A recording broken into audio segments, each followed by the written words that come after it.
નમસ્કાર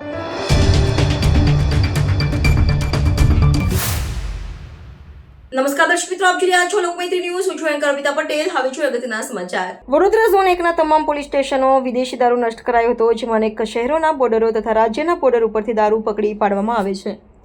આજ રોજ વડોદરા શહેરના ઝોન 1માં આવતા 6 પોલીસ સ્ટેશનમાં વર્ષ 2024 અને 25 એમ 2 વર્ષના પકડેલા ઇંગ્લિશ દારૂના જથ્થાનો નાશ કરવામાં આવ્યો હતો. ત્યારે Sayajiganj police station, Fatehganj police station, Chhani police station, Jawaharnagar police station, Nandesari police station અને લક્ષ્મીપુરા પોલીસ સ્ટેશન આમ 6 પોલીસ સ્ટેશનમાં 2 વર્ષ દરમિયાન 59 લાખનો દારૂ ઝડપી પાડવામાં આવ્યો હતો, જેનો આજરોજ deputy collector DCB zone 1 Julie Kothiya તથા નશાબંધી શાખા અને સમગ્ર પોલીસ સ્ટેશનના પોલીસ ઇન્સ્પેક્ટર અને સ્ટાફ સાથે આ ઇંગ્લિશ દારૂનો નાશ કરવામાં આવ્યો હતો. Bureau report Himanshu Joshi, Vadodara. Zone 1ના પોલીસ સ્ટેશન 7 પોલીસ સ્ટેશનના મુદ્દામાલનો નિકાલ છે, જે કમિટી છે એસડીએમ સાહેબ, નશાબંધી ઓફિસર અને મારા રૂબરૂ આમનો નિકાલ થવાનો છે, જેમાં 59 લાખ જેટલો દારૂનો કિંમત છે એનો નિકાલ થનાર છે.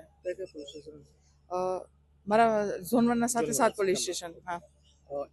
લોકમૈત્રી ન્યૂઝ સાથે જોડાયેલા રહેવા અમારા યુટ્યુબ ચેનલને સબસ્ક્રાઇબ કરી ફેસબુક અને ઇન્સ્ટાગ્રામ પેજને લાઇક અને શેર કરો.